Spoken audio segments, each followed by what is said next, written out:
Tell us a little bit about what you saw and being able to relay that message to Cora when you watched Kimbrel pitch and kind of help out so he wasn't tipping his pitches. So tipping pitches, we hear about it all the time. People at home understand what tipping pitches is all about. It's amazing. And that's remarkable.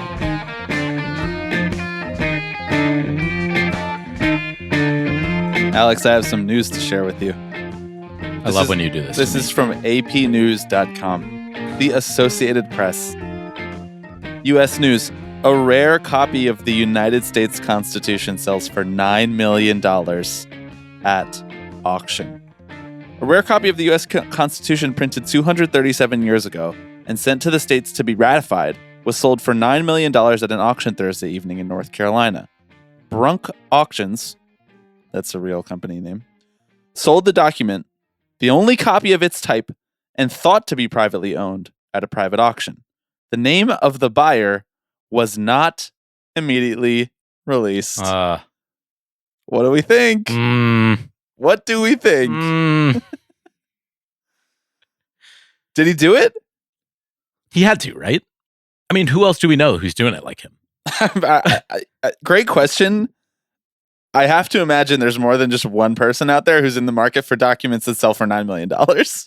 Like, I don't think that they're just paying that because that's what they think that it should be for. I think that is somewhat of a market price. And I think it's some people's like whole probably job to just buy and sell important documents. Well, so this is maybe where it's a good time to share with the listeners that we actually did participate in the bidding of this. We opened the bidding. Yes. At $5. Right. But then we decided that it was more important to go to the National League Championship Series.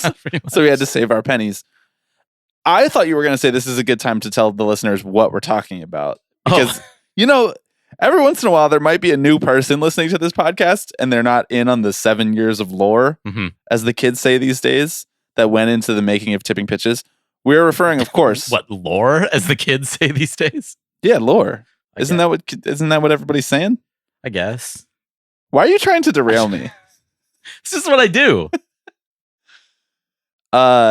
David Rubenstein, newly minted owner of the Baltimore Orioles, bought the team 1 year ago. He is a private equity billionaire. He's a philanthropist, for whatever that is worth. And he is personally interested in historical documents. He owns one of the early copies of the Magna Carta. Right. Not the original copy, I will say. Where is the original copy? Look that up on your little laptop over there instead of derailing me.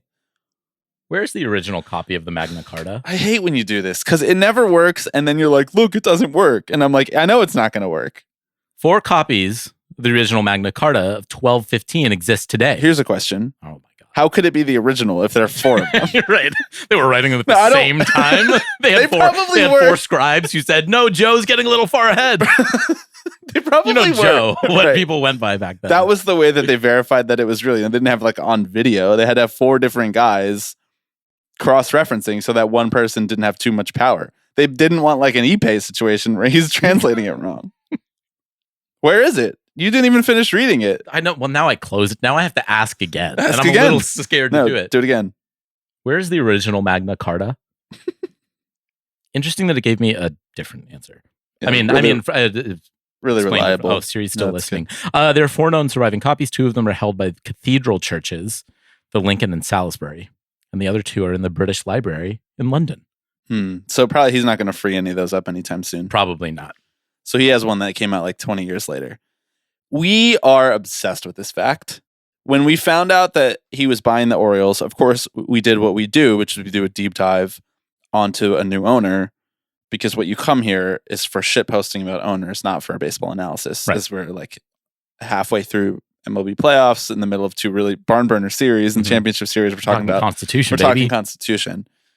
And you revealed to me that he was a collector and he was collecting historical documents, including the Magna Carta. And this, I would say, like top 5 times, like on air, that my mind has been blown. I was like, so he has the Magna Carta, right? Like he has it. I mean, it's currently being displayed in a museum in DC, I think, but he owns it. Right. It says owned by David Rubenstein. Courtesy of the David Rubenstein Foundation or whatever. Yeah.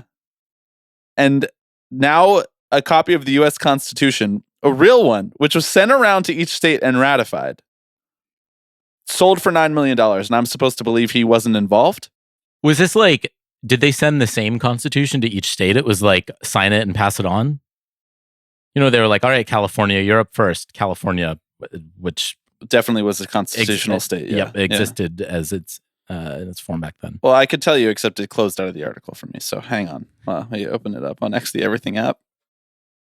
AP is telling me how long the bidding took, but not telling me that much about the document. 7 minutes. Bids at $500,000 interviews. Who needs all this information? So interestingly, another version of the Constitution that was sold in 2021. Take a guess at the sell price. 10 million. Higher. 20 million. Higher. 50 million? 43 million. Wow. So this is a steal. If David is not in on this, then frankly, I don't trust his business acumen. So why?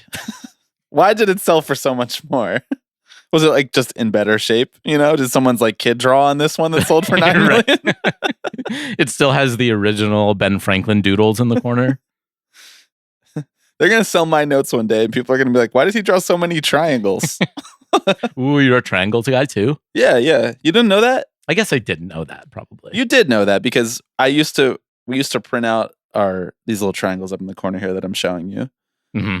We used to print out our budget doc, we called it, when we ran our student newspaper together, and it was like all the stories that were coming out that day. And I would spend the whole meeting like kind of half listening to what all the editors talking about their stories, but mostly just drawing triangles on my paper. Yeah. I'm learning so much right now. I hope you, the listeners, are too. This Constitution that was just sold, this is not the 2021 version, the recent one. Roughly one of 100 copies that was created on September 28th. That's where the article cut off. 1787. Wow, I was waiting with bated breath. I knew the year. I didn't know that that's what you were waiting to say. They found it just in a desk drawer. Yeah. They found a copy of the Declaration of Independence there like 4 decades ago. What? Bro. So they were. This they is found how a I'm copy different. of the Declaration of Independence in the 80s, and they were like, "That's probably the only thing here, right?" This is how I'm different from these people. If I bought a house and I opened a drawer and I saw a copy of the Declaration of Independence, I'd be like, this is just fake, and I'd throw it away. Right. Nice souvenir. This is a really impressive art project for the person's kid who used to live here. So we await further updates on whether or not David Rubenstein just spent his whole Corbin Burns extension fund on the U.S. Constitution. Brunk Auctions is closed this week due to a continuing lack of water. What? Okay. Just reading from their home. In case you wanted to go there and see what else they had for sale. It looks like this was Brunk's big get. Yeah. Interesting. Do you think they ran out of water because they got Face ID'd by Kroger and they walked in and tried to buy it, but they couldn't afford it? That's kind of an impressive connection there. I was just really looking for an opportunity to bury you under the Kroger. Yeah, I know. It's not that ages worse by the day. I tried to tell you. And look who's keeping America strong and going to work, Chevrolet. Sorry, I'm just seeing what else they have for auction. All right, well, you keep looking into that. I'm going to do the rest of the podcast. You want to do this podcast? Yeah, I think we'll do the rest of the podcast. All right. So today on the podcast, obviously, we're going to talk about the 2024 Major League Baseball playoffs. We're going to do that by doing some what we are calling postseason therapy. So if your team has been eliminated, we've asked you to call into the podcast and leave a voicemail about your team and what you were hoping for, what kind of advice you were hoping for as they head into their offseason. So we're going to go through every team that's been eliminated. We'll talk about the series within that. Maybe talk about the ALCS and the NLCS as they currently stand. We're recording this on Saturday afternoon before the Yankees-Guardians play game 5. 5, right? Yankees lead that series 3-1. And obviously one day before the Mets and Dodgers play game 6 in Los Angeles.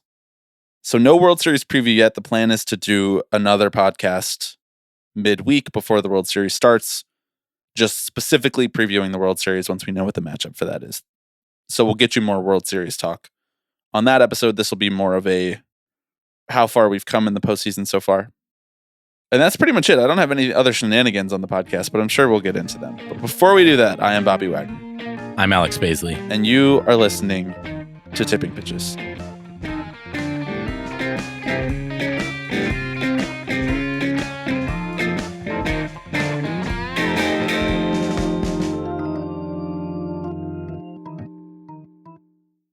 Thank you to this week's new patrons, Chris, Joe, Matthew, Allie, and Elizabeth. Thank you to everybody who bought our individual NLDS audio diary episode, Alex. Did you know that 5 people purchased that? No, I didn't know anyone was going to purchase it. First of all, didn't even know that you could purchase it. I just said that because I learned it like 20 minutes before recording last week. Right. And then people did it. Hope you enjoyed it. Hope it maybe converts you to be a patron going forward. I said before the beautiful musical introduction there that we were not going to get into any other shenanigans on this episode, but I was lying. Did you see the post game on Fox yesterday? Yes. Where where David Ortiz attempted, the only way I can phrase it, honestly, is to seduce Mrs. Met live on television. Yeah. And Mr. Met came over and sort of like wagged his finger. They literalized like all the sort of Mr. Met cuck fantasies that happen in the deepest corners of the baseball internet on X, the Everything app.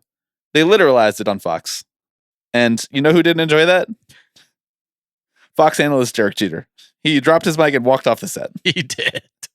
What was happening there? Why is Jeter here? I don't know. What purpose is he serving? Does he need the money? Is what I said to you, because he doesn't seem like he wants to be there. And he just came from running a team, and this is not helping him get back to running a team. So right.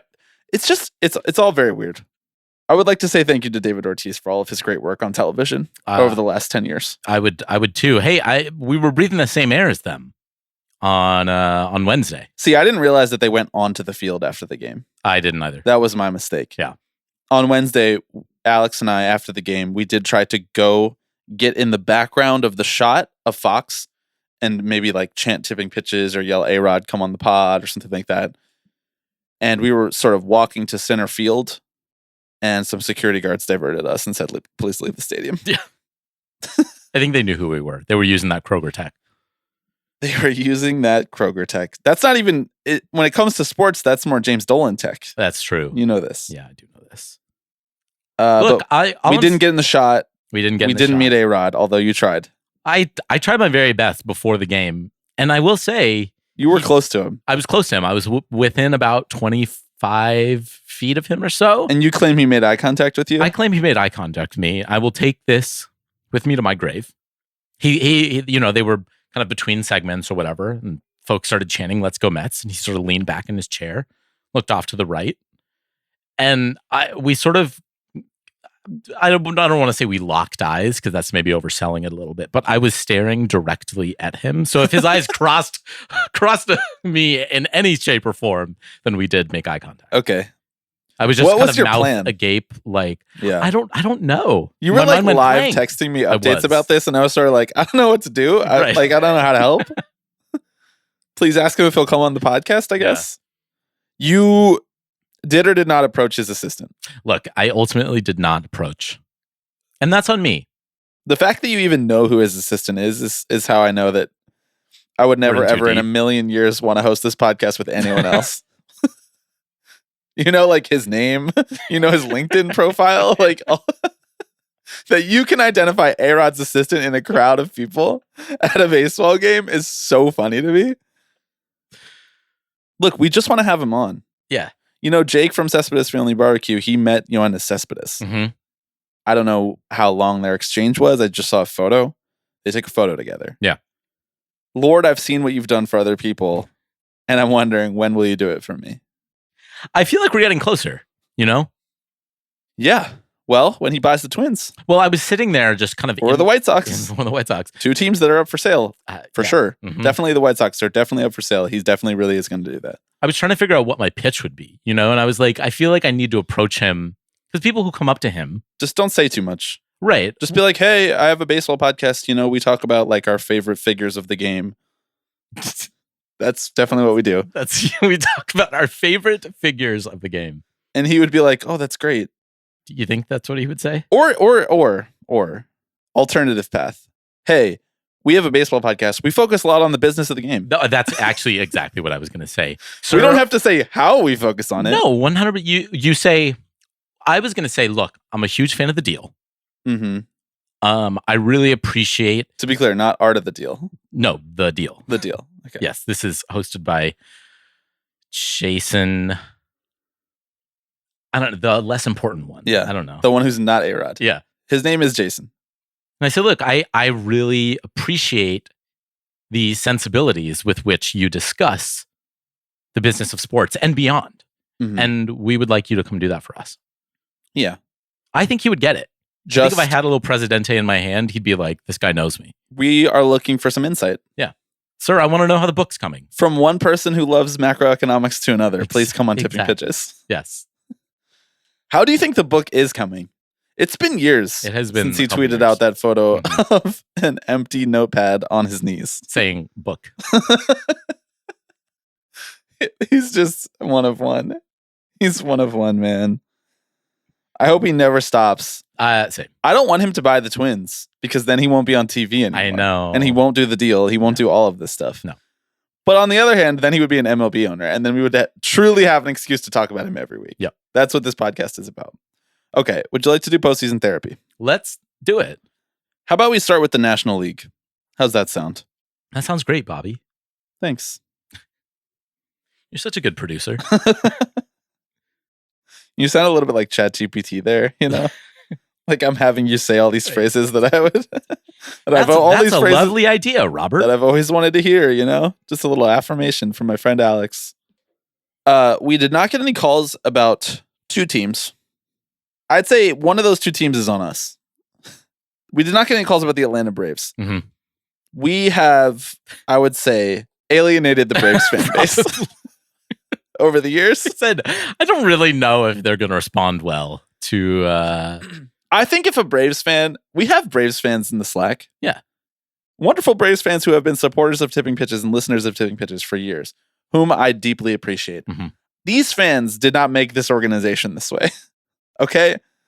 I don't think that Braves fans are like, John Smoltz is a good guy, but hey, I don't know. I'm just giving you the evidence. They didn't call. They didn't call. They didn't call. So therefore, fuck them. Mm-hmm. You didn't show up for your therapy session. Sorry. Charging you the cancellation fee. The podcast therapy segment is a two-way street, is what I always say. Exactly. If you're a Braves fan and you're upset about your team getting bounced this year, here's my advice to you. You have the best roster in baseball, and you will return Ronald Acuna Jr. and Spencer Strider next year. So it's going to be all right. You'll be all right. We also didn't get any calls about the Milwaukee Brewers. And I think I was pretty nice to the Brewers when the Mets eliminated them, I have to say. You were. I was cordial. I was friendly. Nick, friend of the podcast, was going to call in, but it turns out he's on a wonderful international vacation instead. So I hope that he's enjoying it. Are you seriously sharing his real-time assassination coordinates? Yeah, he's not in the United States. That narrows it down. A little bit. Honestly, no. That makes it wider than usual, where he usually does live in the United States. Thank you to Nick. Sorry about your team. Hope you're enjoying your vacation. That brings us to the Philadelphia Phillies. Wow, what a place to start. Call him like I see him. You know, I'm doing it for content. Here's the first voice. We got two voicemails about the Philadelphia Phillies. Here is the first. Hello, Tipping Pitches. I'm Amanda. I am a Philadelphia Phillies fan. I hope that we can still be cordial in our relationship between podcaster and podcast listener, even though I have some choice words about the Mets. But this is part of the grieving process, and that's also what I want to talk about in this voice message, which I am thinking about the realness of sports grief. I've dealt with real grief in my life, and by that I mean, you know, real grief.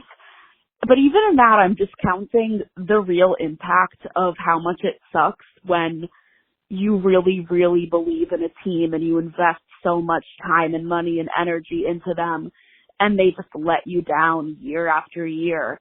Yeah, it doesn't hurt as much as actually like losing a person close to you, but it is a form of grief, and I find that really interesting, and as a Phillies fan, I find that this particular postseason ending is worse for me than the last 2 years that we were in the playoffs and lost first in the World Series and then in the NLCS. But losing in the NLDS this year, it's not even about the Mets of it all, even though I think that the OMG thing has gone too far. And I don't know, Grimace was fun 6 months ago. Sorry, I'm angry. But it just feels like this lineup is very similar to what it was the previous year, and we've developed like such a deep relationship with these players and all their little antics, except for Austin Hayes. We don't know what he's doing here. And for them to just let us down again, it's like, I feel just really let down. But I'm having fun watching the rest of the postseason. I'm sorry to say I'm rooting for the Dodgers and the NLCS, but at least I respect the Mets, unlike the Braves. Sorry to the Braves. Goodbye. Just had to get that Braves dig in there at the end. Mm-hmm. That's good stuff. All right, Alex. You've jettisoned the Philadelphia Phillies. However, you are being put in a tough spot here. You have to soothe their fans, even though they're ready to like flay you in the town square, I guess, for what you've done. Right. To their organization. I rise above. And Phillies fans go low. You go high. What do you say? I mean, Amanda, thank you for calling. That's real.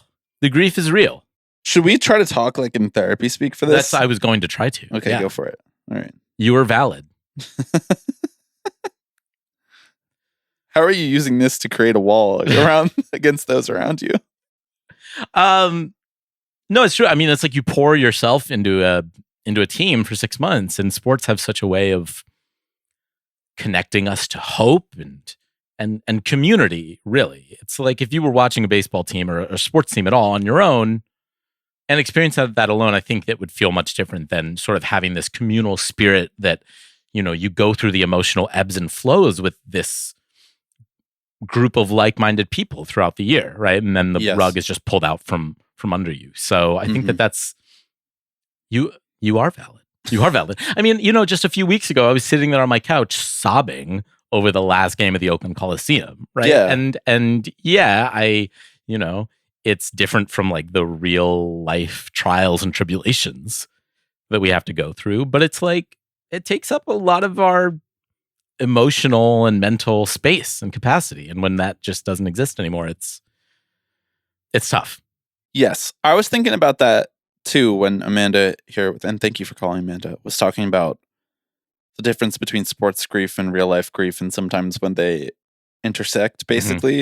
And I was thinking about you, and I was thinking about the A's. That's pretty real grief, because that is like an actual manifestation of something that you've poured your heart and soul and personality into for a really long time being fully taken away.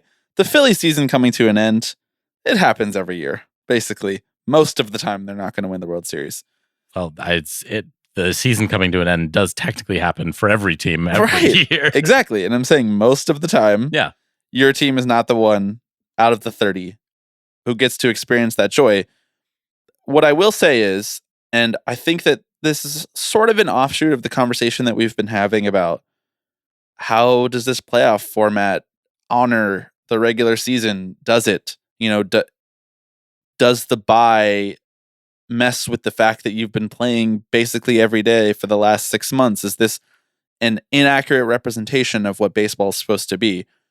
I think we are maybe like all a little bit in our own heads a little too much about this and translating like, did my team win this tournament, basically, and applying it to, did I enjoy myself this season? Was this team good? Was this team worth my time? And I think resoundingly, you have to say yes to the Phillies 2024 season, that it was worth your time to be a fan, that the team is full of players who are worth watching. The management of the team is attempting to push the team in the right direction. They respect and understand the fan base, unique though they are. And are they doing everything perfectly?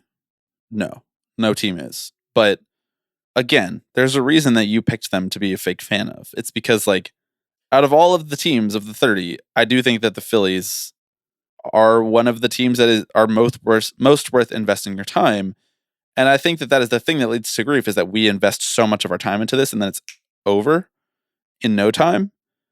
But I think with like a slight paradigm shift, we can think like it was either we invested our time in a team like this, or compare it to what you could have been doing with that time, which is like doom scrolling or following the White Sox or, like it's not bad. It's not so bad.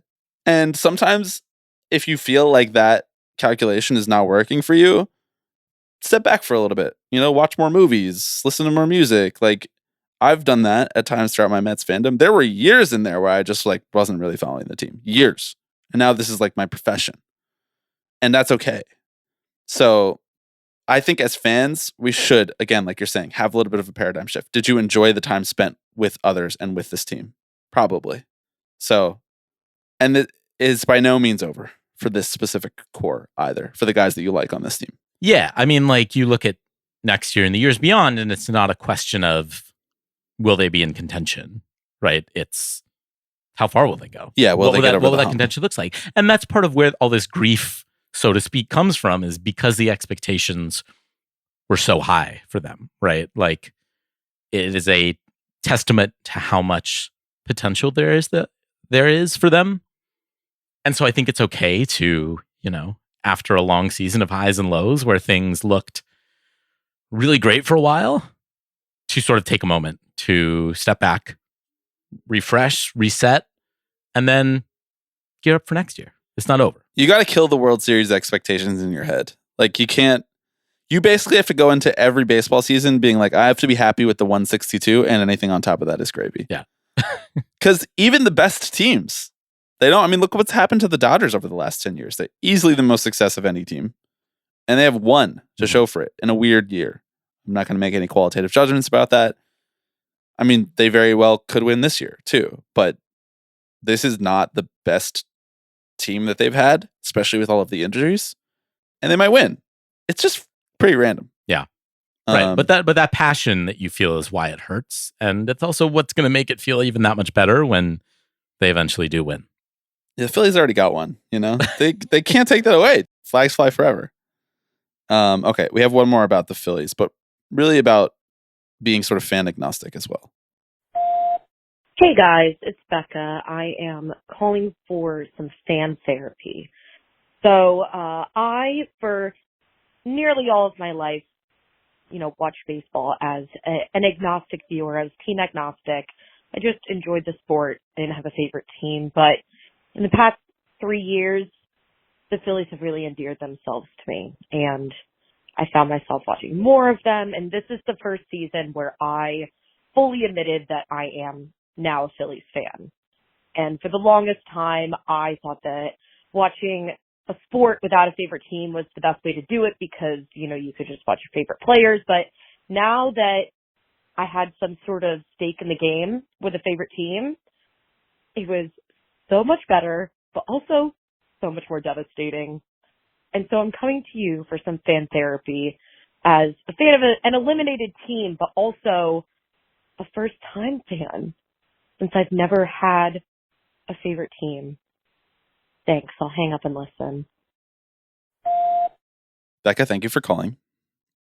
This one's tough because I don't know what this feels like. I've never been team agnostic. I suppose that I was kind of team agnostic for a while in the NBA and kind of followed the players that I liked the most, or basically made a judgment about each series or each finals series based on which player I'd rather have win. And that put us at odds at times, since you're a fan of the Golden State Warriors. I'm a fan of LeBron James and anyone playing against Draymond Green. But from the baseball world, it's pretty clear that you have always just been rooting with your whole heart for the A's, and right. I've always been rooting for my whole heart with the Mets.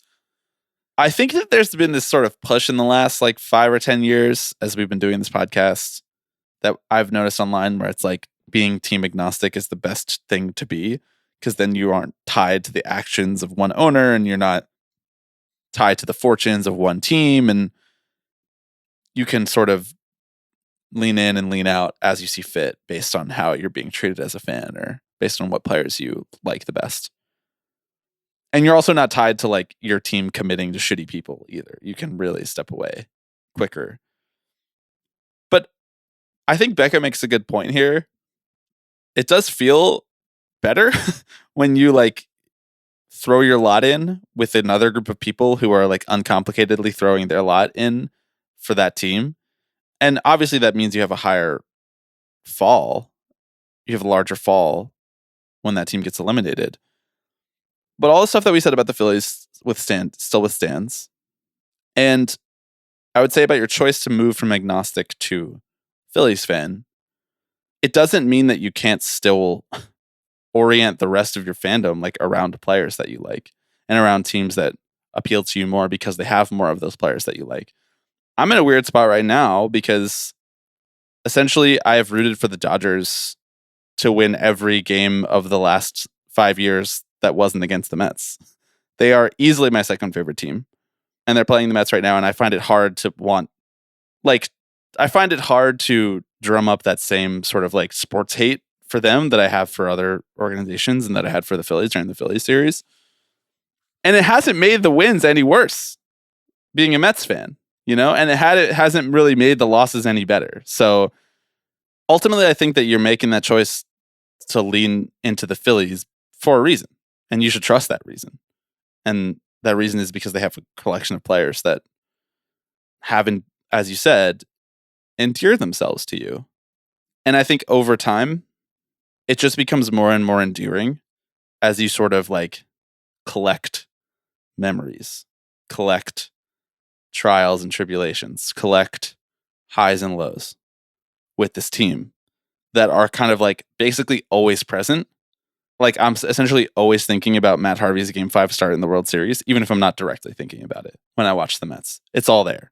And to have the opportunity to do that with the Phillies who have endeared themselves to you is still really cool, even though they got eliminated this year.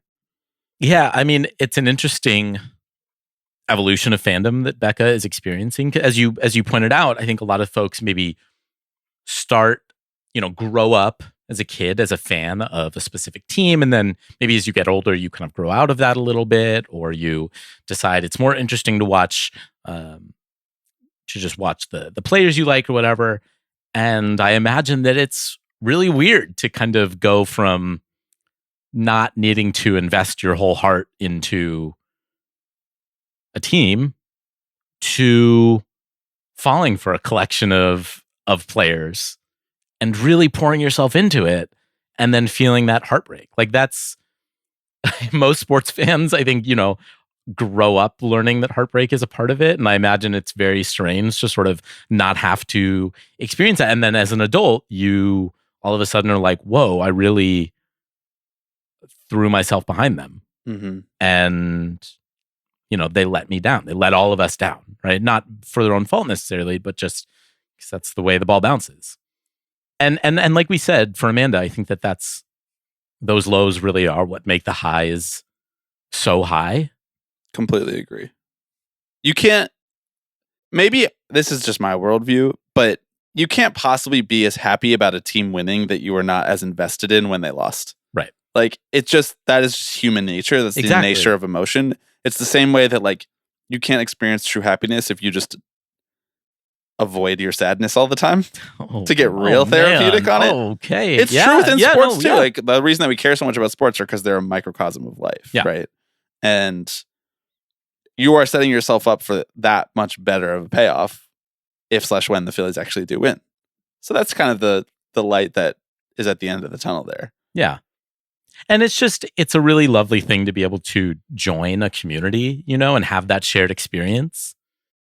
Because all of a sudden now you're processing this grief, this trauma, basically, with like-minded people. And it doesn't feel great, but there is something to be said for having that shared experience that I think maybe it doesn't ease the pain a little bit. Pain? You're saying eases pain? I'm saying eases pain, right, yeah. Exactly. I think sometimes actually it probably makes the pain feel even worse.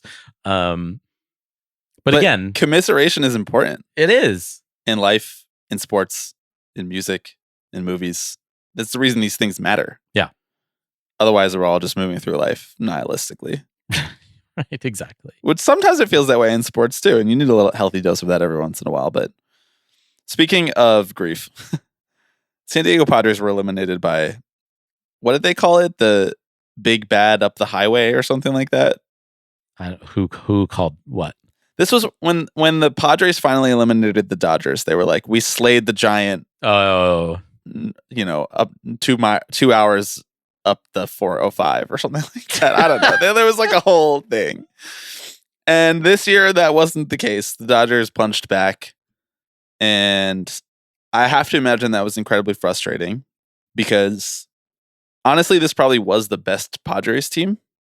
And a lot of people, myself included, thought that they were the best situated to the October playoff format. The way that they didn't really have a weakness in terms of their player groups. Great bullpen, good starting pitching, great lineup. And the Dodgers beat them through a combination of guile and superstardom. So we got an email from a Padres fan, Steve. It says, Padres fan in need of support. This Padres team seemed so capable, and the Dodgers seemed so beatable. But Musgrove going down, Cease faltering in the playoffs, and the bats going cold at the wrong time have me looking at another long winter. Steve is in need of some support, Alex, for his San Diego Padres getting bounced once again. Yeah, it's tough, especially sort of what that battle with the Dodgers looked like. Things got really testy at times. The Dodgers did look really beatable, right? I mean, there have been questions sort of all year about rotation and like, will they have the folks and whatnot? And I mean, it's really funny to be like the team with Shohei Ohtani and Mookie Betts and Freddie Freeman looked really beatable, but it's like it's true. It felt like there was a window there, and combined with the effusive energy from the Padres lineup, it felt like maybe they could capitalize on it. I feel like I'm going to end up sounding like a broken record of like, well, the lows make the highs worth it. I think it's even harder when you sort of have these broader narrative arcs that are propelling the team forward. They're all season long. The team has sort of rallied around the Seidler family, and they were wearing the patch, and it feels like, hey, maybe there's a little bit of destiny here, right? The Padres have been on the verge for years. They're ready to break through. This could finally be the year. Mm-hmm. And then those dreams are dashed again. And it's kind of a reminder of how cold sports fandom can be. And your body, Steve, right here. Poor Steve. Well, I'm not, I'm trying to empathize, yes. Right? Like, yes. Like I understand. You've been in this position before as an A's fan. Right. Honestly, the teams sort of remind me of each other where it's like, can they get over the hump? Can they get over the hump? They keep putting teams in, and they're doing it in different ways. Obviously, the A's were never just rolling out a $220 million payroll, but a really good team that seemingly can't get over the hump and actually translate it to October. Here's what I will say for the Padres. Number one, they were really close, like really close to being able to beat the Dodgers and do it like without any fluke shit. Like they almost just straight up beat them. And that's nothing to scoff at all year long. Like, well, really, after the first couple months, they looked like one of the best teams in baseball. And even though it didn't end in a World Series this year, what they did do was like turn the vibe around. Mm-hmm.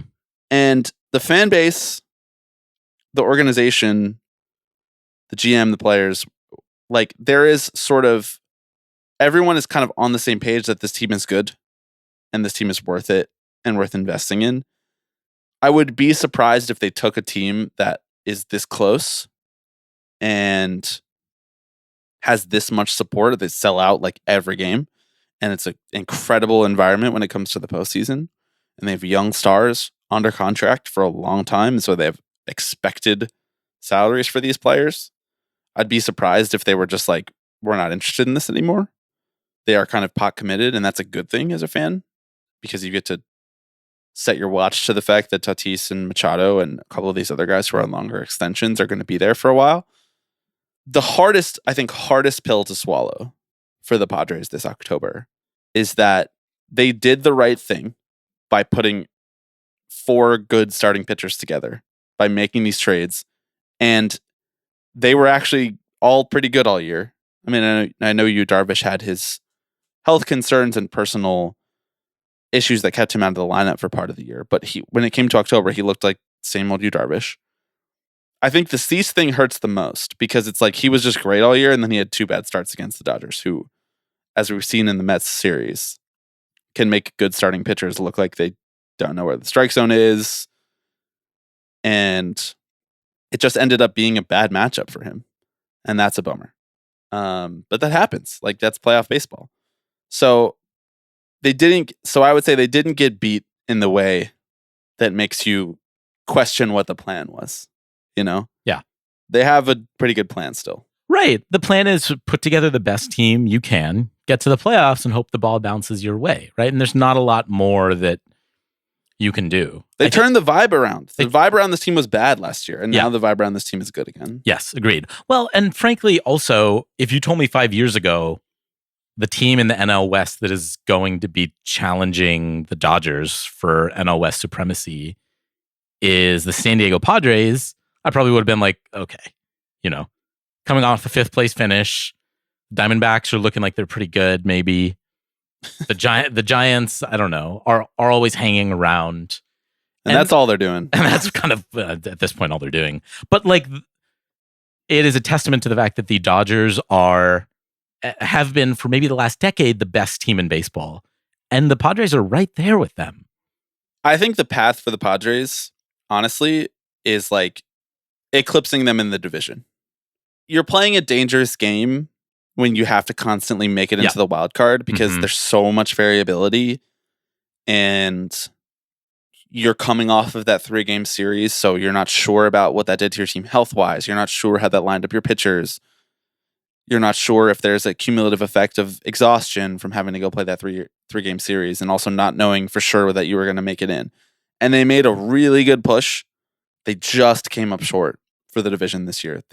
The Dodgers beat them in a series at the end of the year that basically, if the Padres had swept, it would have been a lot more interesting. Yeah, I mean, but they also spotted them like 15 games earlier in the year. So like next year, if you know what this team is going to be like, and you have turned the vibe around, and you expect to be good, and this team is professional and knows how to win regular season games and knows how to not go through these long stretches of malaise. Every team is going to have malaise for a week or two here and there, but 2-month stretches of malaise. If this team can avoid that, suddenly, like with the Dodgers and all their health problems, like you can win. This division is more winnable than it was 3 years ago or 4 years ago. Yeah, well, this is the closest they've been in like 15 years to winning the division, which again is like, maybe that's not a ton of solace. Like, oh, flags fly forever. No, win the division. But like and make the Dodgers go get bounced in the short series in the wild card rounds. Yeah. Like that's the path. I think the turnaround of this team over the last few years has been somewhat nothing short of remarkable. And they're in a good spot. I know it doesn't feel great playing next to the Dodgers all the time, but like, I think they were like the 3rd best team in baseball this year. The Padres. Yes. Yeah. Behind the Yankees and Dodgers. And those 2 teams might be in the World Series. Right. So the most likely will be in the World Series. So. All right. What? We still got some series left. Sure. Yes. But it would be miraculous if those 2 teams were not in the World Series. Not like giant miracle, but a small miracle if both of those teams did not make it. They both had 3-1 series leads. There hasn't been a 3-1 series lead blown in the last 4 years. So 2 at the same time would be surprising.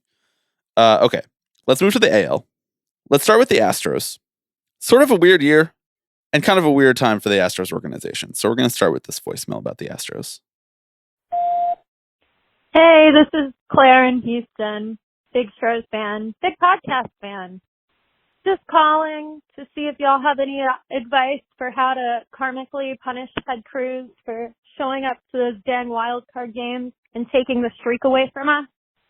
I had become a Bama fan and taken for granted that I would get to one last time FaceTime a friend and holler call in Baton Rouge after an Alex Bregman postseason hit. And it's just gone. He's going to be gone. And I don't know what to do. I don't think it's the end of an era. But Jim Crane's little stint as thinking he could be a GM, it could be. Any advice for picking yourself back up from post-Bama era depression? let me know. Thanks. It's crazy to imagine that Alex Bregman just might not be on this team next year. Yeah. Who's he going to play for? The Yankees. That would be really interesting. I don't think they really need him anymore, though. I suppose you could put Jazz back at second and put Right. Bregman I was going at to third. say, well, Jazz is not very good anyway, right? So they may cut him. I feel vindicated about Jazz. I feel he has not looked good in this October. But we're not talking about the Yankees. We're talking Astros. No, we're not. Here's my advice for Astros fans. Just look at those World Series rings. No, my true advice is there have been times throughout this run where it looked like, and even like in May of this year, we were burying them. And the truth is, they still have a lot of infrastructure that develops good players. They still have a good roster. They are not buried. And the AL West is like not that impressive, right? To be honest.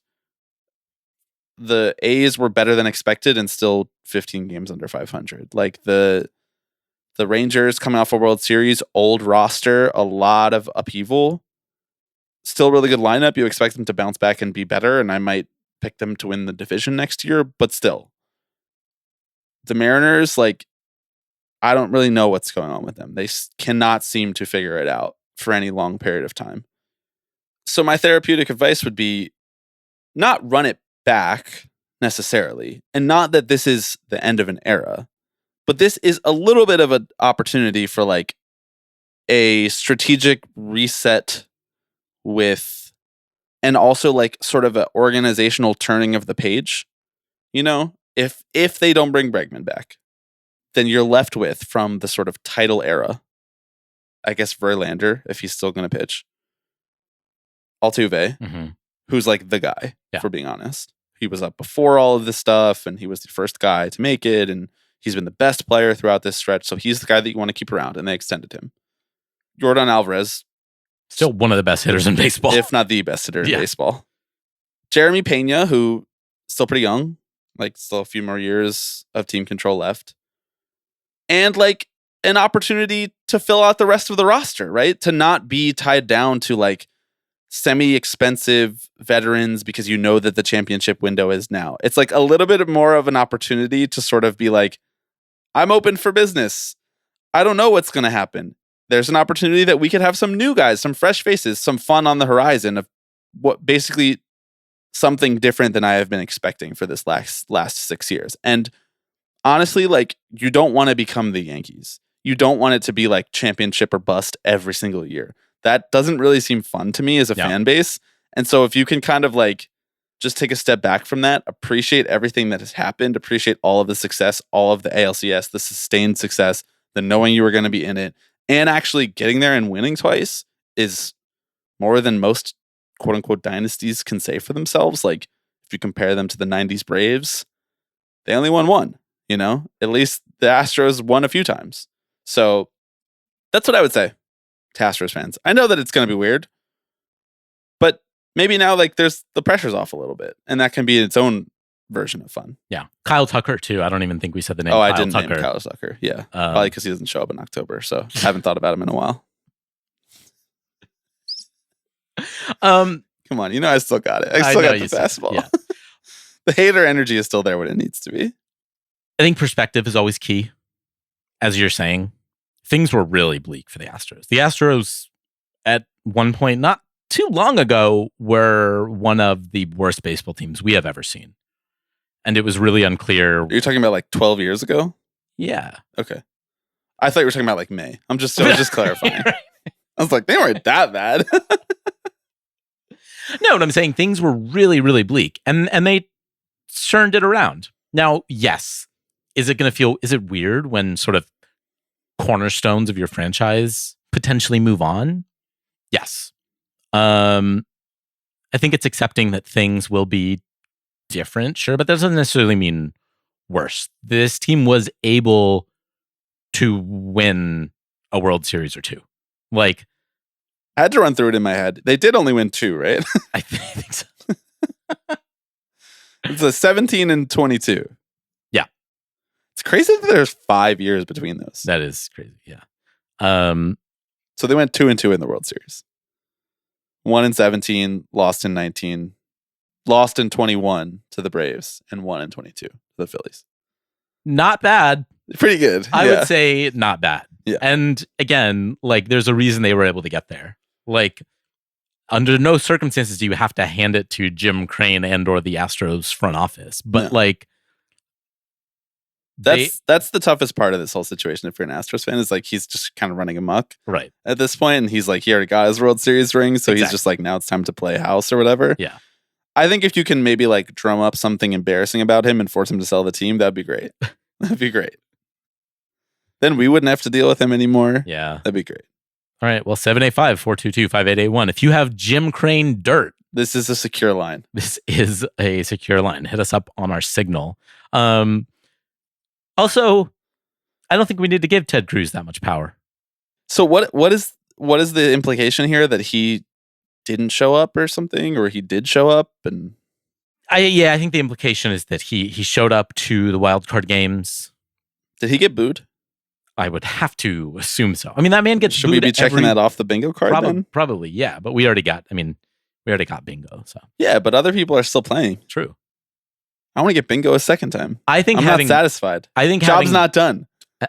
Remember when they said that after they won the World Series last year? Someone on the Rangers was like, "Job's not done," and we were kind of like, "The job is done." Job is done. No, it's fine.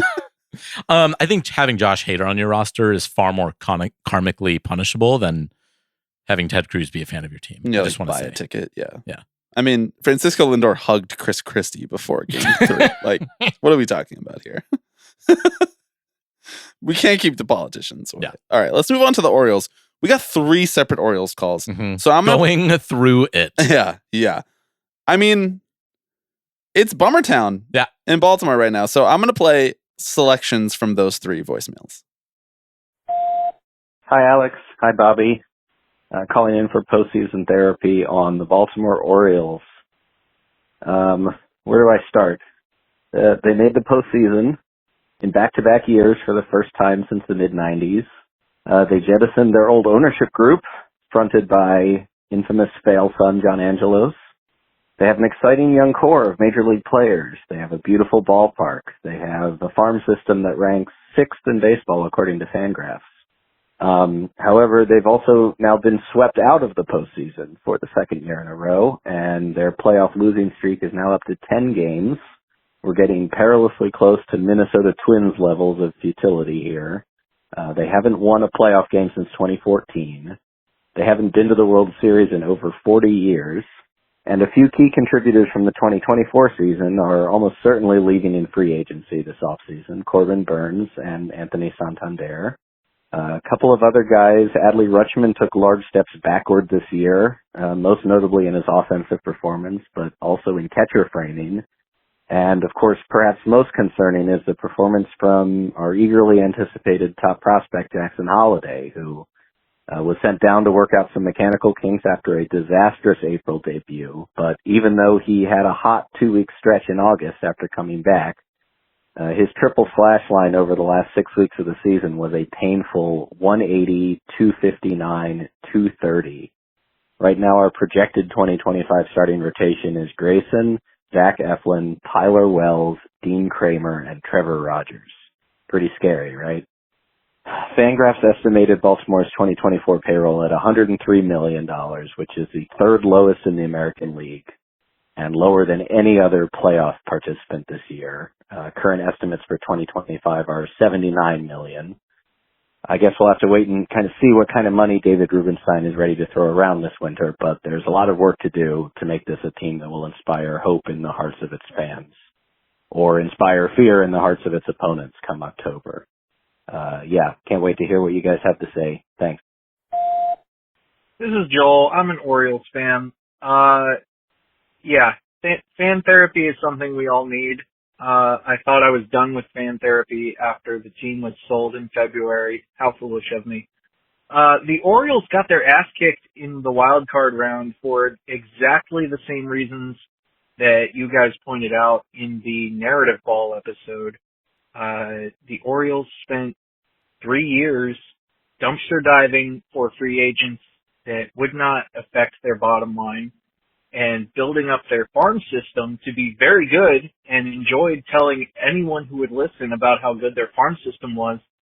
The players they have, the young roster talent they have, was not experienced enough, was not built up enough to be able to withstand the pressure of October and withstand all collectively slumping at the same time and seemingly having no veteran leadership offensively to dig them out of that or snap them into form when it counted. And they ran into a team in the Royals that just spent over $100 million in the offseason on new free agents, not even including the Bobby Witt contract, who didn't even play that well, who just happened to get a couple of good hits with runners in scoring position and did the absolute bare minimum to beat the Orioles in our own park. We have nothing to show for this rebuild, and the proof of concept of Mike Elias trying to build from the ground up for as little money as possible. And you have this whole segment of Orioles fans who are saying, oh, well, you can't really complain. You can't do this and that because the new owner has only been here for a few months. He hasn't been able to spend money. Well, their most expensive free agent and the guy that you traded for and took salary on for in Eloy Jimenez and Craig Kimbrell weren't even on the postseason roster. The money they did spend didn't go anywhere for this team. And there's just a ceiling for how far you can go with this kind of approach. And I don't know what the solution is because Mike Elias has done a good job in the draft. He's done a good job developing the farm system, but there's a limit on this thing. I'm fed up with it, and I don't know how to get past it. Go Mets. Okay, this is so fun. Currently watching the fourth game, Mets-Dodgers. Could use some post-playoff therapy. I live in Baltimore, #1 Orioles fan. My parents live in Atlanta. I lived there for 4 years, and I spent 12 years in the Kansas City area. So I was prepared to choose one of those teams to root for all the way through. I had hopes. I had 3 options, and all 3 of them let me down. So any advice, any uplifting words of wisdom for the rest of this postseason going into next season would be much appreciated. Thank you for all you do. Love the podcast. Okay, thanks. Bye. Oh, Orioles fans. Man, if ever there was proof that the Orioles fans are going through it more than any other fan base, that couple minute stretch right there, that mashup, that medley of Orioles fans going through it, that was it. Alex, I would say we have not hidden the fact that we don't support everything going on in the Baltimore Orioles organization. We didn't support their previous ownership group. We were skeptical about the new ownership group because of the fact that Mike Elias is running the team in his image, and it has reinforced a lot of the things that we felt would, as one of these callers said, put a ceiling on the team. And so I turn it to you and I say, what do you say to counteract all of that negativity? I say you're valid. I say sit with that pain a little bit. I mean, frankly, the Orioles remind me a little bit of the Padres in that they were frankly a punchline for their division for like a decade. Except they weren't, though, because they had the most wins in the division for like a 5-year stretch in the mid-2010s. I mean, that's everyone's favorite stat to share. They didn't actually really win the division very many times, but they did a couple times, and they made the wild card a bunch of times. Yes, but there were points there when it was like, can the Orioles pull out of this nosedive? Where do they go from here? And they turned it around relatively quickly. Yeah. I know they didn't win the division this year, but they won 91 games. The team is good. It's a good team. Yeah. You are set up for success. It doesn't mean you're going to achieve that success. Certainly, there are plenty of variables to figure out. You're putting a lot of hope in the hands of Mike Elias, which your mileage may vary on how much you trust that sort of thing. But between Gunnar and Grayson and Adley, it's like, yes, did not look great at the end of the year. Also, their average age is like 23 or something like that. Like, they got time. They do have time. Here's what I'll say about the Orioles. it's kind of put up or shut up time for tanking, I guess, for the Mike Elias way of running a team. Because we were told, right? It's basically put up or shut up time for Moneyball, is what I really want to say, but that's like a more salacious way of saying it, so I shied away from it, but that's kind of the truth. We were told that Moneyball happened because they didn't have the money to spend. Now they have the money to spend. They have a rich owner who wants to invest in the team, who wants to win, according to him. So I've been told for decades at this point, but really with Mike Elias for like 5 years, that this is the smartest guy in baseball, that he develops players, that he chooses players, he drafts them and turns them into MLB talent better than anyone else. He's doing the hardest part. The Orioles are doing the hardest part. So my advice and therapy to fans would be like, you guys are already ahead of the curve of 24 teams, basically. Nobody develops talent like this team. It's absurd that they have this many guys at the major league level who are good and still the 6th best farm system in by Fangraphs. That's insane. When you call up your best players, your farm system is supposed to be like 30th, you know? Like there's no other team like this that just continues to replenish the farm system. If anything, like your Padres comparison is an apt one because of that. They keep replenishing. The difference is they actually trade those guys and get more roster depth at the major league level out of it. The Orioles don't want to do that because Mike Elias is a baby. He doesn't actually want his team building strategies tested. He just wants to play in his little spreadsheet. All that being said, the Orioles don't have an excuse anymore now. They've been swept out of 2 straight series. They aren't good enough. They're not good enough to win the World Series with this roster. And so you would think that Mike Elias could do the obvious thing. We've been told that all of these visionary GMs who have run the team on these Moneyball or advanced Moneyball principles, that the only reason they weren't spending was because they didn't have enough money. But if they did, then they would. But now it's time for them to do it. And the Orioles, as a silver lining, I would say, are entering a period of what should be stability. New owner who seems like he knows what he's doing and like, quote unquote, gets it. New lease on the ballpark, one of the best ballparks in baseball. Strong, excited fan base. And like, not a ton of competition in the AL East. Really? The Rays took a gigantic step back for a myriad of reasons that we don't need to get into on this episode. Yankees are good, but like they're at the end of a window of their own. And the Yankees are always going to be good. Red Sox, I don't really know what's going on over there, to be honest. And the Blue Jays are a mess. So I honestly think that the Orioles will win the division next year, and I honestly think they're the best team in the AL East for the next 3 years. So like, I do sympathize with all of the frustration. They're not going to go sign. They're not going to extend Corbin Burns for the biggest pitcher contract ever. They're not going to sign Juan Soto. They're not going to do those things. But there's a difference between that and doing nothing, which is what they have been doing. And I think that middle, how they strike that balance will determine how good they actually are. But they are going to have better players than just like, almost like definitionally, they have to start signing better players than just like minor league free agents or like, you know, guys that got DFA'd. Because the team demands it. The team is too good now to keep trying to do that. And if they keep doing that, then I'll be proven wrong. And I don't really know if this is bringing comfort to Orioles fans. It should be, though. You know what I mean? Like they are entering this point of stability where like the only thing left to do is the obvious thing. Right. Which is and the obvious thing will help. And make the big splash. Like go out and do it. Yes. No, you're right. And frankly, like you can already kickstart the narrative now of even the Astros did that. Of look, this Orioles team now they're hungry. They felt the sting of the October elimination. Yeah. You know? These young guys, they, you know, had a chance to take the league by storm and they got bounced. Somewhat surprisingly, maybe not to chip on their shoulder. Chip on their shoulder. Exactly. Yeah. So I do think like they certainly have a lane in the AL East.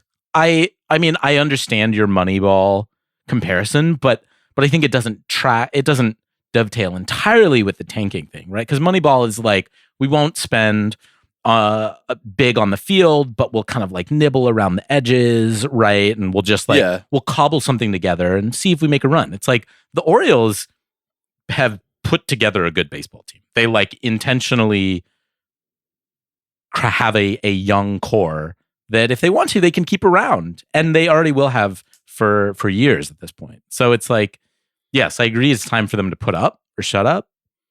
But to your point, they're miles ahead of most other baseball teams in the league right now.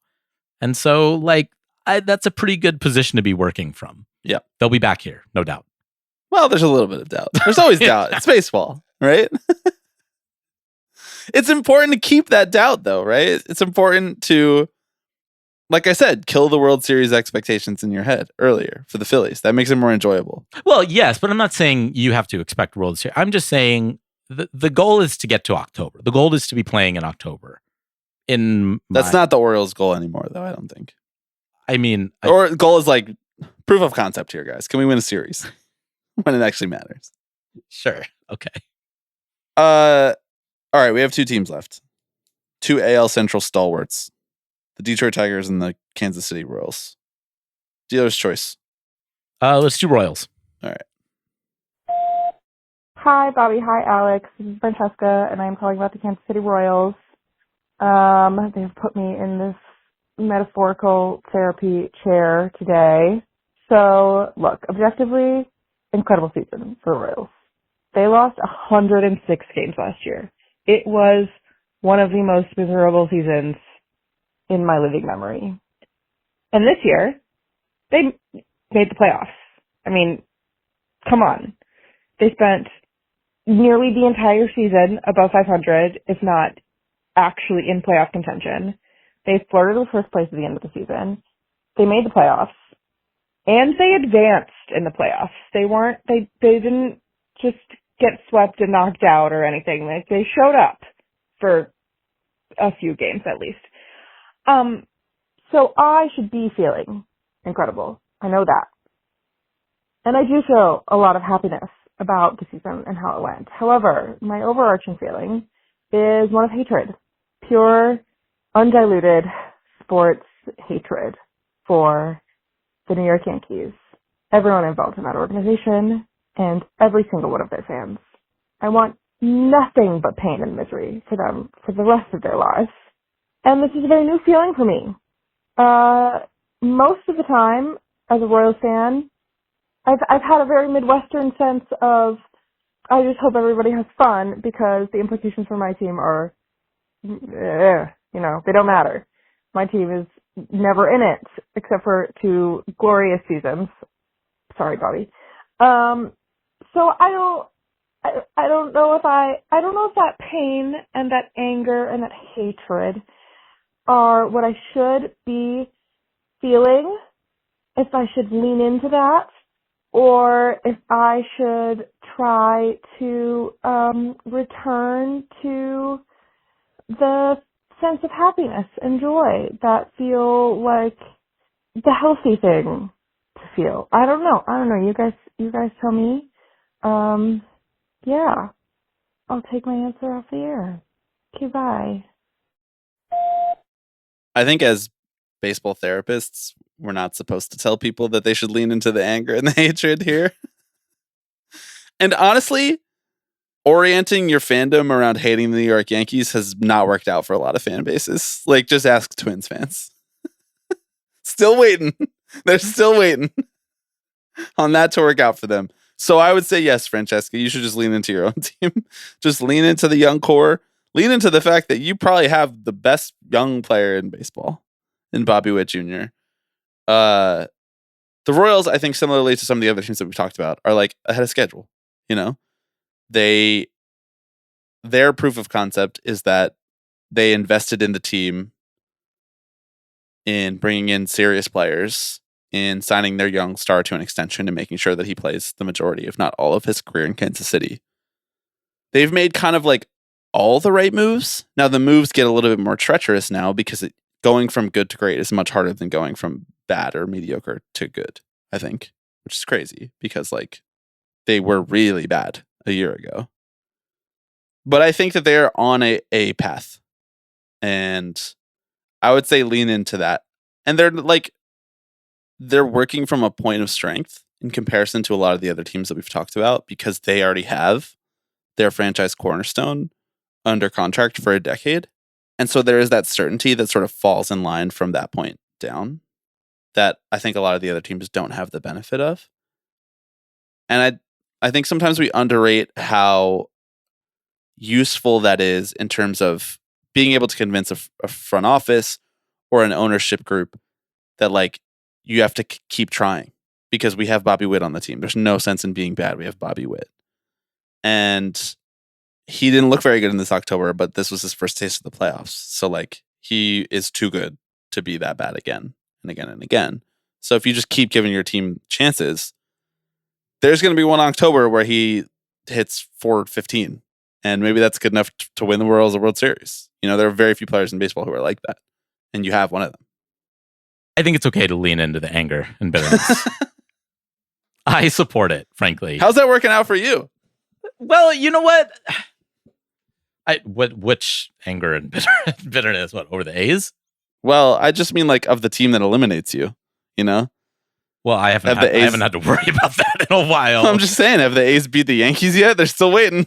Well, I'm not saying that being angry at the team makes your team perform better, but I do think there's something to be said in sports fandom about like having enemies, like having rivals a little bit. True. I think there's something that drives that passion a little bit more. Look, I'm fully supportive of let everyone have fun. But frankly, I think it's a little more fun to feel a little anger for the team on the other side of the field. All right. I'm into it. I'm not saying you need to approach the whole season that way. How do we beat the Yankees? On April 2nd, be like, you know, if I see Aaron Judge, it's on site. But like, I think you could take him. But I think so too, frankly. Just throw him a slider down in the dirt. I don't know. Also, hating the Yankees is like, I don't know, a rite of passage for fans. Like, I think that's, if nothing else, there's bonding in that. What my point is, I think it's okay to like lean into the bitterness a little bit. You can wallow in that. Don't try and push it down. Let yourself feel those feelings that you're feeling. Those feelings are feelings that are worth feeling. That's great therapeutic advice. I think the Royals should sign Juan Soto. Uh-huh. I think that would be a preferable outcome for me. Mm-hmm. Listen, Mets are not going to sign Juan Soto, probably. Correct. Everybody's kind of assuming he will just re-sign with the Yankees. Mm-hmm. I guess the Phillies are kind of a dark horse contender, and there's a couple other teams who will probably Phillies make offers. Would be insane. That would just be absurd at that point. They're just recreating the 2019 Nationals. But like, which is somewhat incredible, actually. Every good player on the Phillies being a former National is a hilarious bit. Mm-hmm. Sorry to the Lerner family. But I don't want him on the Yankees, and I certainly don't want him on the Phillies. No. So we need to get him as far away from the New York Mets as possible, in my mind, because I don't think the Mets are going to get him. So send him to the Royals. That's my take. This is not really therapy so much as wish casting. Yeah. But I think it's okay to feel the anger, and it's okay to like look back to and feel a little bit of pride. Be like, damn, look at how far this team has come from literally just a year ago. Yeah. You have to. I know it's hard to be reasonable sometimes as fans, but you have to be reasonable. I mean, come on, like 106 losses a year ago and a playoff series win this year, like it's gone all right. That's what my therapist tells me. It's like, okay, I need you to be a little more reasonable now. Can you just take it down a notch? Stop spiraling on me. I mean, isn't that what therapists kind of say? Yeah. Feel like, okay, I need you to back up a little bit. Don't let the intrusive thoughts win. Yeah. Don't let the intrusive thoughts about going back to losing 106 games win. That's not going to happen. The team is actually good. This is actually a legitimately good team. Yeah. They're good. So, and honestly, I feel like the Guardians are kind of fraudulent. So I feel like the AL Central is up for grabs. I always feel that way. Yeah. You know, they might just wake up one year and just be like, we want to be bad. Mm-hmm. You know, that's always a possibility. Okay. On to our final team, the Detroit Tigers. Hey guys, not first time, but long time. This is Shocker here. I have a Tigers therapy need. So, you know, miracle run where Tarek Skubal and a bunch of guys that we found on the street, that took us to the brink of the ALCS. And I'm having trouble kind of grasping this idea that they could get much better in the offseason. They could sign Pete Alonso and Teoscar Hernandez. Maybe they reunite Verlander. They the young kids get better and so on and so forth. And next season we could still miss the playoffs because so much had to go right for this team to get to where it did at the end of the year. And replicating that is really just like a crapshoot. And so I guess my question is, how do I, make peace with that we could do all of the right things and the right things could happen for us in terms of development, and we could end up much worse than we were this year. And I guess B, how do the Tigers turn this into something that is replicable? How can we turn back the clock and pretend it's 2011 or something and have a chance to go back to the World Series? Thanks. Can't wait to listen. Bye. The Tigers, to me, are the most incomprehensible team in Major League Baseball. Yeah. Not only because what they did, they turned this miracle turnaround that they had, and they traded away their good players at the deadline. They traded away their best pitcher. It might have been nice to have Jack Flaherty for this playoff run, honestly. Not their best pitcher. Well, good point. Good point. They traded away their best pitcher who they were ever going to trade. Right, yeah. The best players on their roster, they were like, you guys want them? Yeah. And then they turned it around right after that. It just doesn't follow any narrative or logical sense. And what's happened in the last 5 years with the team has also not followed narrative or logical sense. When they have given out a big contract, it's been for the worst player in baseball. The hitters who came up, who they were expecting to be phenomenal, just can't hit. Some of the pitchers who you were like, yeah, these are can't miss prospects, just missed. I mean, it's really nice that Tarek Skubal is not one of them because they would be in a really, really, really bad way without him. But it seems like all of the moves that they have expected to work out haven't moved. All of the ones haven't worked. All of the ones that they haven't expected to work out kind of have. So I guess my piece of advice would be of all of the teams in the playoffs this year, I mean, and maybe this is the case with the Mets too, but they haven't been eliminated yet, so this doesn't really apply yet. It's a real sort of don't cry that it's over, smile because it happened kind of year. You will get to carry this team turned it around in bullshit fashion for a while. You'll be able to coast off of that. The expectations are not sky high, so there was a little bit of wiggle room just to be able to have fun with it this year, kind of playing loosey goosey, not really stressing about if we don't advance past the ALDS, serious change is coming. Yeah. So you have the best pitcher in baseball. If you can scrape together anything else, you are operating from a position of strength, again, in a division that is not very good. And was partially the reason that you were able to sneak in this year was because you're just beating up on the worst team in baseball history. Yeah. And the rest of the division kind of had a free fall outside of Cleveland. Or I guess really I'm talking about the Twins. The Twins kind of had a free fall too, which they're kind of in a weird spot too. So I don't know. I mean, are 3 teams from the AL Central going to make it in again next year? Probably not. But you're basically already ahead if you're talking about it like a casino. You went in with basically $10 and you came out with 50, Are you going to be able to turn that into some gigantic jackpot next year? Probably not. But net positive year, I would say. Yeah, I mean, more than any team we've talked about here, real they weren't supposed to be here vibes. Yeah. And sort of felt that way at the end. But again, there is a lot to build off of. I think not a single player on their roster is hitting free agency after this year.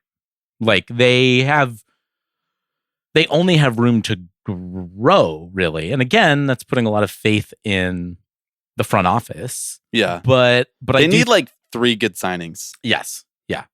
But you're starting from an all right spot. You don't have this exodus of players.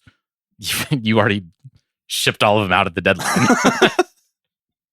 So, but who even were those players that they traded away? I don't know. Canna, Flaherty, yeah, right. Exactly. Nothing lost, nothing gained, really. Right. How's Jack Flaherty doing? Well, he did good in one game. Yeah.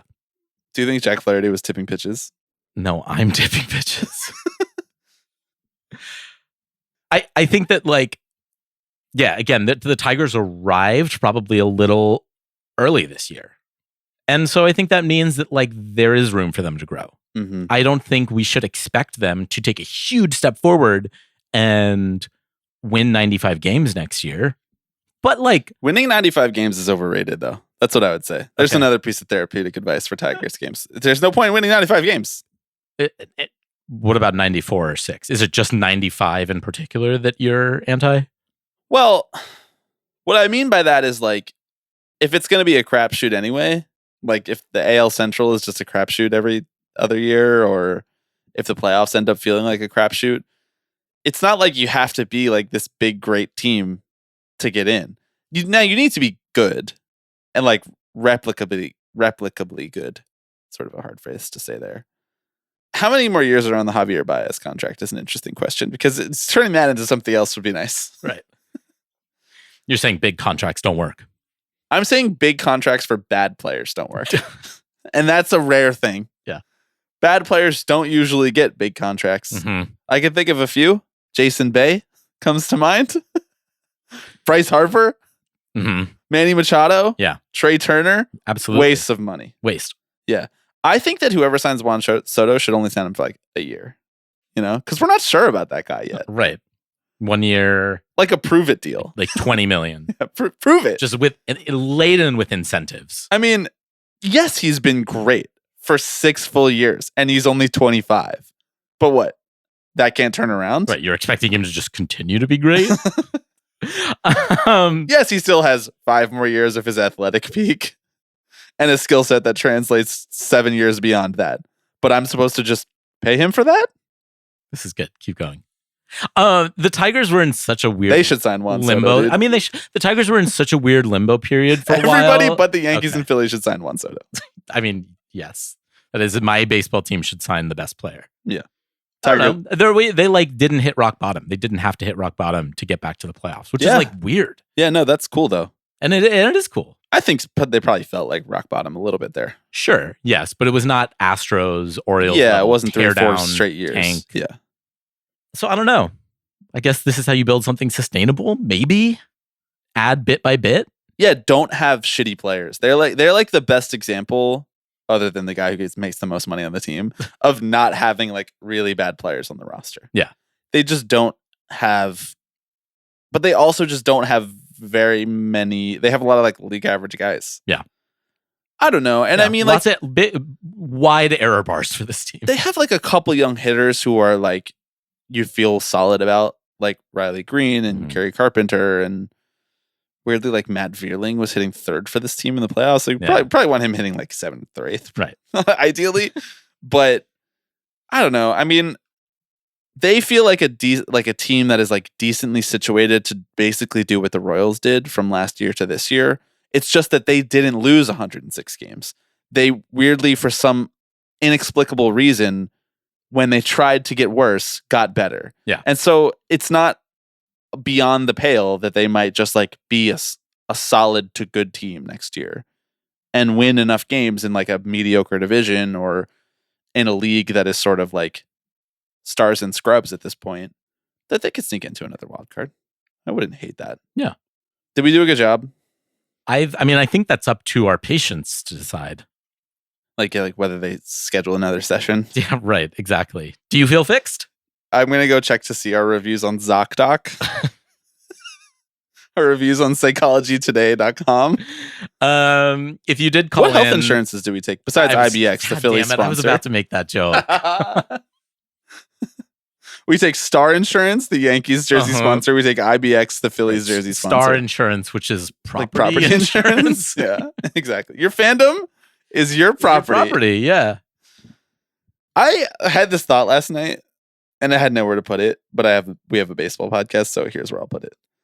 The Yankees refusing to put names on the back of their jerseys and having like 38 numbers retired and acting like the pinstripes is the biggest honor in sports and not letting their guys grow beards. All of this bullshit pageantry stuff that the Yankees do. And having an insurance company as a jersey patch is truly the most loser shit I could possibly imagine of any sports franchise. They are so embarrassing. Like, I know that they're good and they're probably going to like win the World Series or whatever, but like this current moment of MLB like squeezing every amount of juice out of this orange feels just the most incongruous with that franchise specifically, because they are doing debasing nonsense to make an extra $7 million a year. If there's any team while that would also say trying we're too good for a jersey patch, Yes. like, but they can't do it. They can't do it because Hal is not actually a billionaire. He's a billionaire's son. Right. And he can't live up to the whole like Yankees legend. It's dead to me. It's dead. They have a jersey sponsor. Yeah. Like, stop. It's over. Honestly, tear down Monument Park. Rebuild the stadium. You know what I mean? Like, it's so embarrassing. And I got really mad about it last night, but I had no like impetus for it or no place to put it. So I'm just saying it here at the end of this I'm glad episode. you shared that with me. This was good. This is a little bit of your own fan therapy, which again, mostly centered on hating the Yankees. So that's why I said, hey, Francesca, you're not alone. It's just so silly. They're like, we're better than you, yet we have a property insurance ad on our fucking arm. It's like, you're not better than anyone, actually. You're actually kind of embarrassing. Yeah. You'll cut someone if they grow a beard. Like, what is this? What's happening here? Yeah, it's a goofy, corny franchise that it's pretty good at baseball too. They're fine. They're fine. They're fine. Yeah. Do you have any takes about them cakewalking to the World Series, like the easiest path in recent memory? Nope. I don't either. Don't care. Still had to win the games. They played who was in front of them. Yep. If you don't like it, play better. Play better. I gotta say, it's pretty funny that these whole playoffs, we've been like, wow, the NL side so fascinating, AL side so boring, and this ALCS has been riveting. Just loser NLCS. Yeah, it's been a dud. Just like, I mean, like, I know that we're still, it's 3-2 series at this point, but like, not a single competitive game. This is what happens when you let analytics run the game. Exactly. Wow. Stay with your low leverage guys because that increases the chances of winning tomorrow. If Dave Roberts had gone to the high leverage guys earlier, Dodgers could have won game 5. Yep, game 5. They cut the lead in half. Yeah. But no, the woke front office told him, send in Brent Honeywell. Brent Honeywell getting the most outs of any Dodgers pitcher this series is really funny. Awesome. Really sick. Awesome shit. Also, every time he comes in, I'm like, oh, Glasnow's pitching. Just nope, that's not him. You think Brent Honeywell looks like Glasnow? I mean, he's got the flow. Yeah, but Glasnow's hair's straight and Honeywell has curly hair. It's like wavy. I guess you're right. It's wavy. It's But mostly just for Brent whatever is reason. like a wet guy, though. No, I know. It's for whatever reason. It's just And like the turtleneck rules. This is a sort of tall pitcher with they have with- similar stuff, with flow who came from the Rays. That's it. That's all it is for me. Yeah, they have similar pitch profiles as well. I don't even know what that means. I'm being sarcastic. Brent's done a great job this series. Congratulations to Brent, friend of the Barbacast. Wow, already congratulating Dodgers players on their series. You know who I won't be congratulating? Fucking Max Muncy. Fuck that guy. If he wanted to have my appreciation, he should have been good on the A's. Show up for a small market franchise, Max. Yeah. Oh, he goes to the Dodgers, the fat cats in LA, and suddenly he decides to play well? Yeah, I could fucking play well. Man, they're so good. All right. Well, hopefully you enjoyed this episode of Tipping Pitches. If you didn't, go call your own therapist and ask why you're spending 2 hours listening to a podcast that you don't like very much. If you want to call us, if you're a fan of the Mets, Dodgers, Yankees, or Guardians, and your team gets eliminated over the next few days, and you want some postseason therapy about it, the number is 785-422-5881. We'll be back later this week, likely on Thursday morning, with a World Series preview and a recap of the rest of the championship series. And if you're a patron, you should be getting a Patreon episode 3 Up, 3 Down around Wednesday or Thursday as well. So a lot of stuff on the horizon. Really looking forward to seeing how these championship series play out. Mets with their backs against the wall. It's going to be fun. We somehow went through this whole episode and didn't talk about Jhonkensy Noel's home run and the Brian Anderson call, which was just like incredible shit. Yeah. But hey, you probably already listened to like 4 podcasts about that by now. So thank you for listening, and we will be back later this week. Hello, everybody. I'm Alex Rodriguez. Tipping Pitches. Tipping pitches. This is the one that I love the most. Tipping pitches. So we'll see you next week. See ya!